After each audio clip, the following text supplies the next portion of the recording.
Hey everybody, welcome to AJS News. This is the first of two videos we've got for you today. But first, a word from our sponsors. No.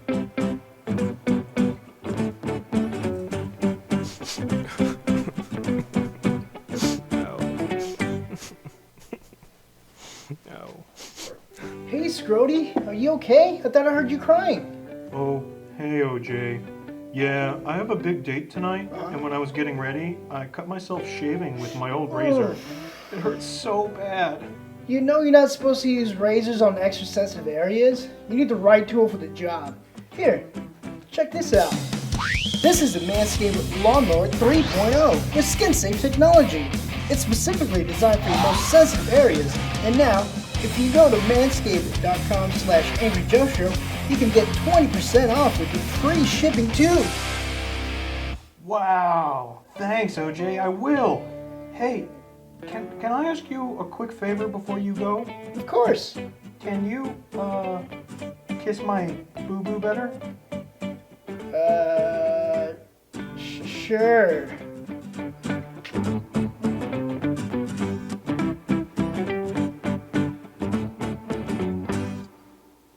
Thank you, Scrody, for those encouraging words. It was very nice of you to give him a gentle kiss. That's a classic.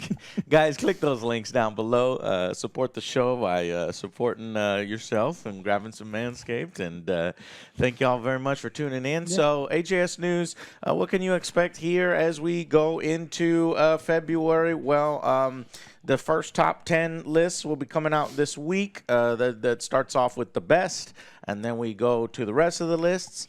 We have finished Forspoken, finally. So we're working on that as well, and we're also playing through Dead Space. So a lot of things all jammed in. Hopefully we'll be able to get them out here in the first 2 weeks of February, so stay tuned. A lot of content. And then you got Hogwarts coming up, which I hope is going to be one of the better games of the year. So far, Dead Space is the surprising one that we all really like. So we're working our way through Dead Space right now, and stay tuned for a ton of content coming at you in February. So let's jump right into the gaming news. Alex, what is coming up? How much do you love Lara Croft? I like it. I like the games. I like what was it? Square Enix did. Angelina Jolie one? The reboots. So I enjoyed them. You better love them a lot because we already know that Amazon is producing the Crystal Dynamics game that's coming out sometime soon. We know that Netflix is working on an animated series that is going to be voice acted by who was it that going to be voice? Haley Atwell, Peggy Carter. And then Amazon is also working on a TV show for Tomb Raider and now a movie for Tomb Raider. So we have a ton of Tomb Raider stuff coming out.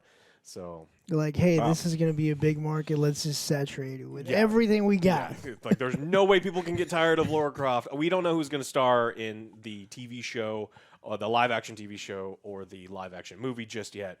But, man, lots and lots of stuff coming. Amazon is going all out. Well, they could do a new thing where you could just have the actors from the TV shows do the movie. That's so rare that they could do something unique there. Then there's the, animated one. That's quite a bit of Laura. I'm not sure.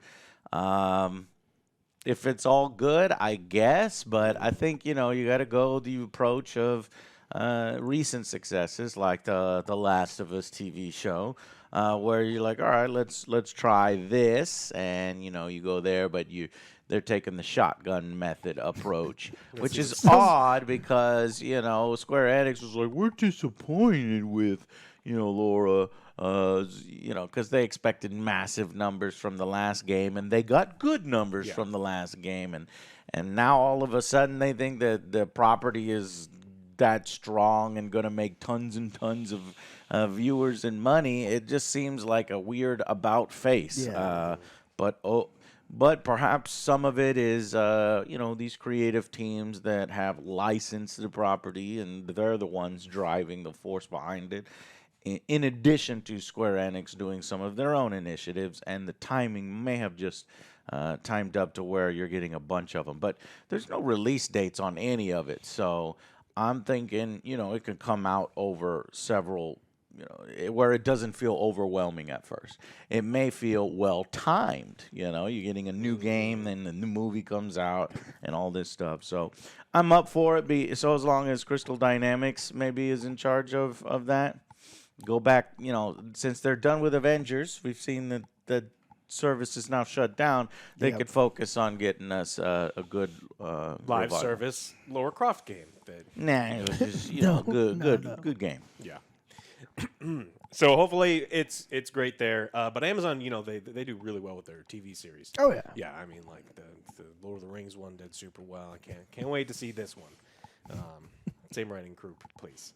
We got some information on Redfall. Redfall's getting a May release date this year. So Redfall was the game that everyone has weird expectations from.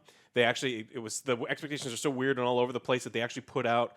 We talked about this last week. They're like, our game is not like Left 4 Dead. Stop thinking it's Left 4 Dead. Our game is more like Far Cry with like an open world and missions and tons of things that you can do. And so some people who were expecting that were a little disappointed. But that game's coming out in May. So we'll have to put that on our list. Launch date is May 2nd. So this is a really, really big game according to Arcane. And so there's going to be lots and lots of stuff to do. Like climb outposts? Oh, Go yeah. to towers? Yeah, as soon as they said Far Cry, I was like, oh, great. It's just going to be like, they made a small world and they just copied it, pasted it all over the same thing. But different developers, so hopefully it's good stuff. GoldenEye, one of the most important games of my childhood, has come to Switch and Xbox this week. Any updates, though? Graphics? It looks like it looked back in the day. So it came out this last Friday. The Switch version has multiplayer that you can play online. Xbox currently does not. So the Xbox version does not have online functionality. And so this game was huge for me. I mean, it predated, like, it came out before Halo. Like, it was the game, right? It was the first-person shooter where we all kind of, switched over to console for so long. So very, very excited to see that one. Did you play a bunch of GoldenEye? Yeah, GoldenEye was the best. Yeah, GoldenEye, and then... Not sure it holds up quite as well as we all think it does. The music does. The music fucking slaps. I still remember that. There's a funny meme video of the pause music. Oh, yeah. The pause music in the game is fucking sweet. Yeah, it is. It laid down the foundation for a lot of modern shooters, so a lot of love for that game. All right, and then there was... Did you talk about Pokemon? What'd you say? Before this, you didn't mention Pokemon. I said Perfect Dark. Perfect Dark, okay. Yeah, so that was the other rare first-person shooter that I've got a weird story based on Pokemon. Let me tell you about it. It's fucking NBA All World. Have you seen this, Joe? No. It's from the Pokemon Go studio. So it's a mobile game where you walk around and it's like, oh, okay, so you're doing a Pokemon, but you're doing NBA? Yes. This doesn't make any sense.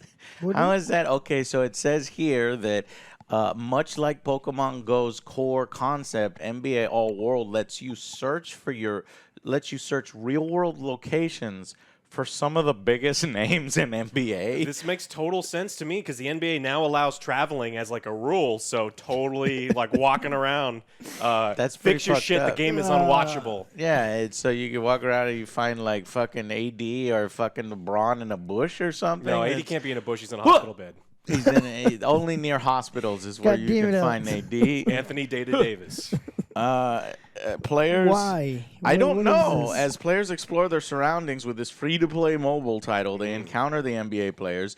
In these moments, you can take them in a variety of challenges with the goal of recruiting them to your team. Once they're on your team, you can level up their skills, deck them out in your favorite apparel and gear, and compete in hopes of becoming the ruler of your local courts.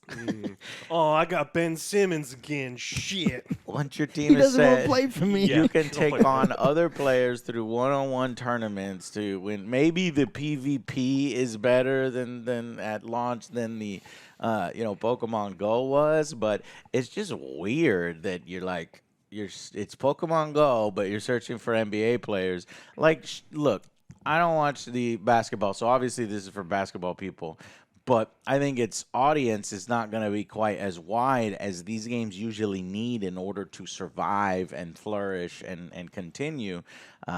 Because I maybe know 7 NBA players' names, and then the rest I'm going to be like, oh, yay, I got.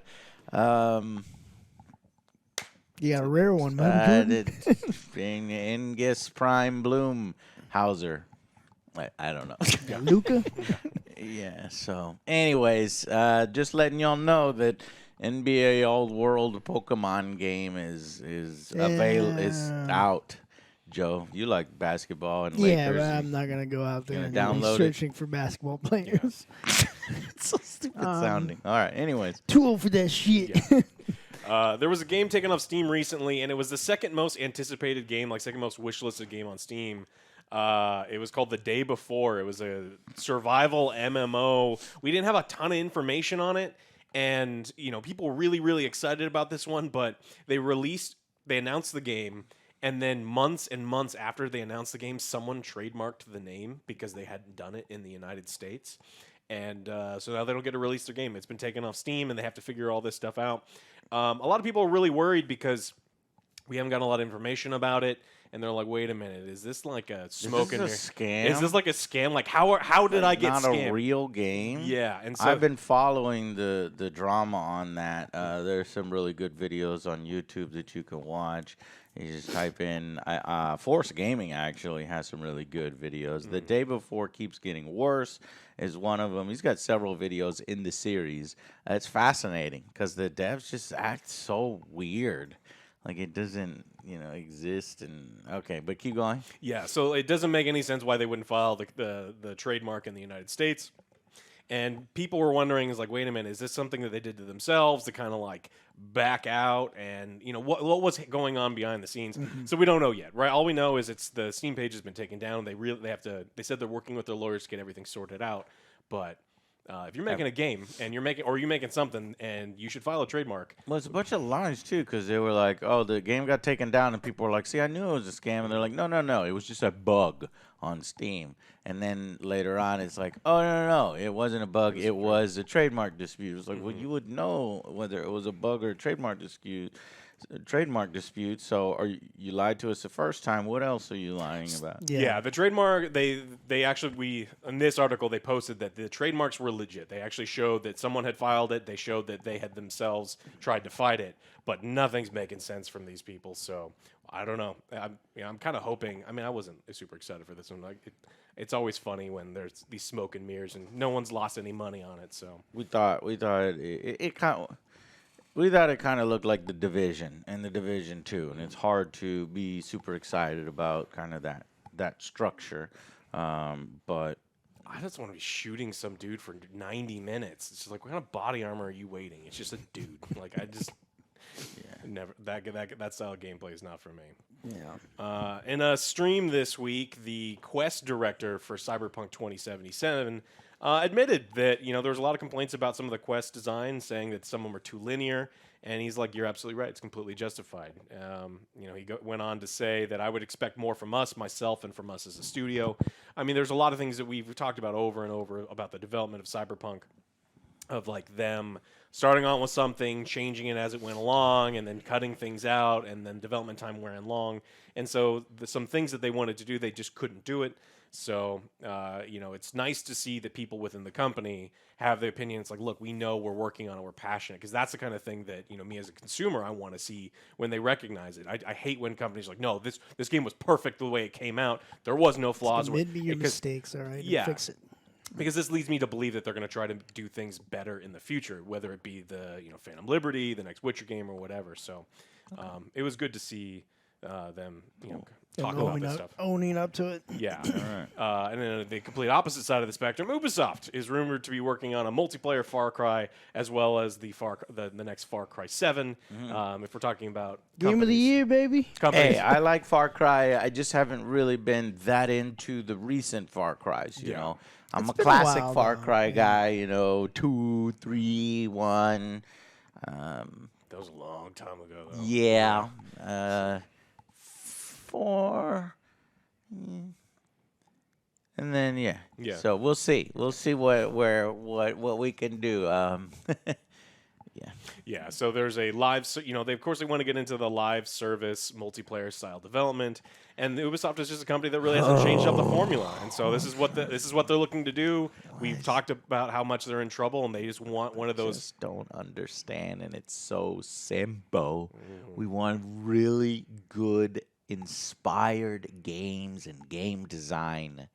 You don't You're want to copy and paste? chasing money, you're chasing industry trends, and you're not chasing gamer trends. You're chasing, corporate trends, and it's just so frustrating to see because they're literally teetering. Ubisoft could go under, could fuck things up.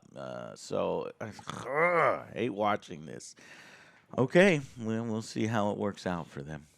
Another company that's constantly fucking up. Let's talk about Blizzard for a little bit. They put out a survey recently to Hearthstone players, hinting at subscription service. They're like, "Hey, how much would you pay to have access to the standard cards for a specific class? Yeah. And then how much would you pay for this and this?" So it's looking like they're exploring that kind of thing. Now, Blizzard lost this last week the ability to have games in China, right? No more WoW, no more Hearthstone, no more any of those things. So imagine they're going to be looking at all sorts of ways To make more. to recapture some of that lost revenue because it was probably pretty steep. I mean, Diablo Immortal was absolutely designed with China in mind, and there will be no Diablo Immortal in China. So they have to hope that they're going to make more money in Japan and India and those other massive mobile markets because they're in trouble. I would think that they're still working on getting into China, and they'll eventually get into China because money wants to be made, and they want to make the money. Yeah, there are other companies. They lost if you haven't been following, they lost the ability to work with NetEase. They really pissed them off. But there are other really large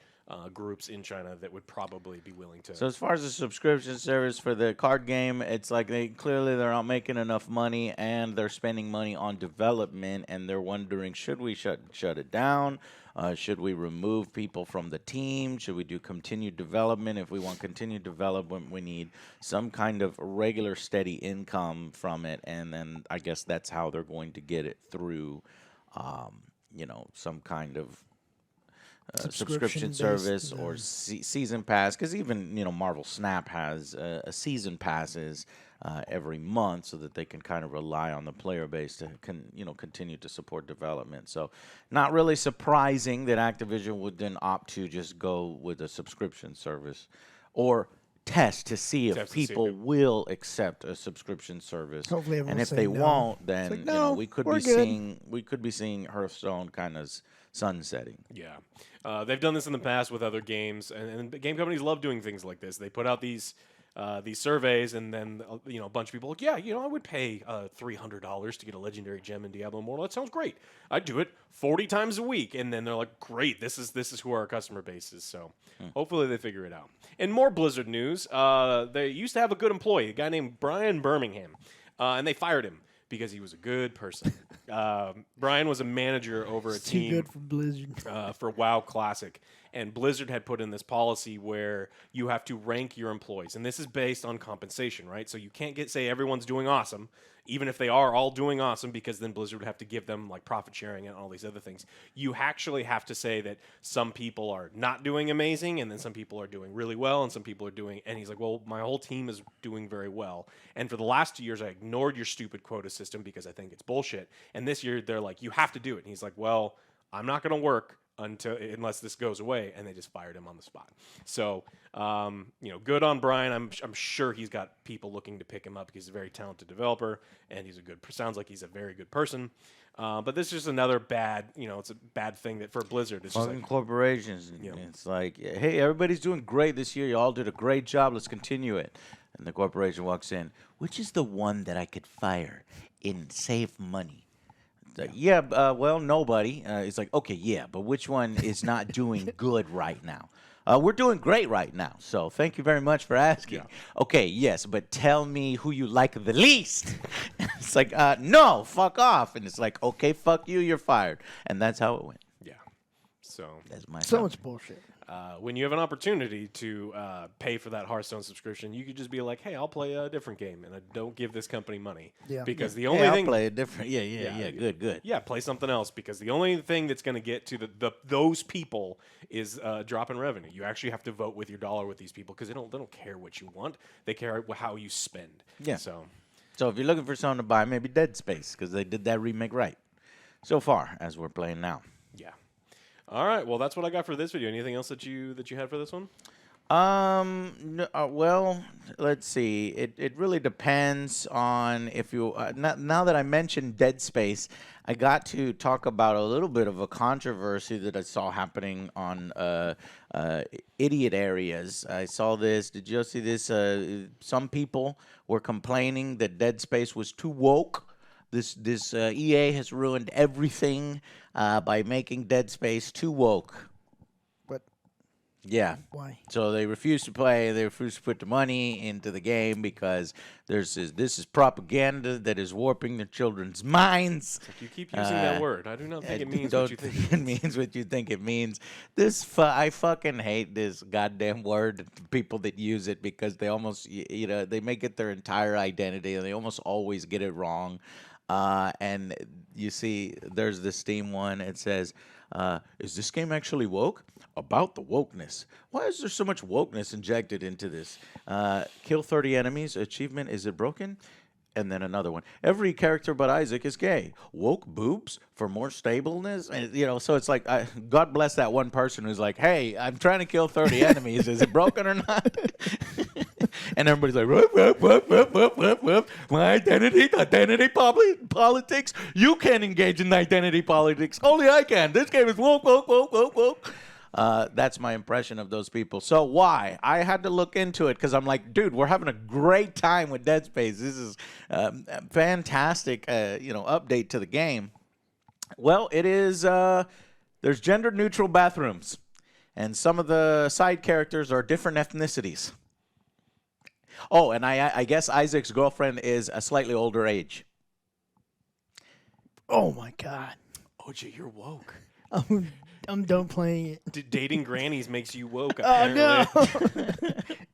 I can't. I just clearly, unfortunately, wokeness and stuff has become code words for other things, disgusting things, and things where diversity and that kind of things that kind of piss off a certain group of people when they see it, and then I don't know, and then people I think use it more incorrectly and stuff, and it's just a little annoying. And somebody had a perfect response to this. That face when you want to go to the toilet, but your home only has a single gender-neutral bathroom, so you have to shit yourself. So that's probably what these people are doing. How dare there be these gender-neutral bathrooms in the future on a fucking spaceship where resources are limited. And the guy's like, yeah, I've never even thought of this. That's fucking hilarious. All of your bathrooms in your home are gender neutral. So I just hate those types of people that make it their entire identity, and so they have to find something to complain about anytime a character is not white or they think that there's some kind of progressive idea, then they'll scream woke. Are there examples of franchises and content going too far with political messages? Are there examples of really bad writing in these kinds of things? For example, Velma. Oh, yes. But I don't call that necessarily woke. I call that bad fucking writing. Terrible hacks that have no talent. It happens on the left, it happens on the right, but some people make it their whole identity, and you end up looking like a fucking idiot when you're on the internet and making threads about it. That space is woke, compared to this, gender-neutral bathroom. So shut up, go to your gender-neutral bathroom and get all that shit out of your mouth in your gender-neutral toilet, and then come back, and then maybe we can all enjoy the game together. Because it's great. Get it out of your fucking system. You're on the wrong forums, you're watching the wrong YouTube videos, and you're radicalizing yourself into an idiot. So dial it back and, join the rest of us. There you go. Yeah, because That's it. Because again, it's an absolutely great game. But thank you so much for watching. Make sure you click those links down below. Manscaped has a huge variety of stuff. It's not just the trimmers. There's the weed whacker. There's comfortable boxers, amazing smelling, all sorts of stuff. Shampoo. Yeah. And like I said, those boxers, best pairs that Amazing. we own. So get one for yourself. Treat yourself. Don't cheat yourself. All right, guys. We'll see you in episode 2 and on the next Angry Joe Show. Bye, guys.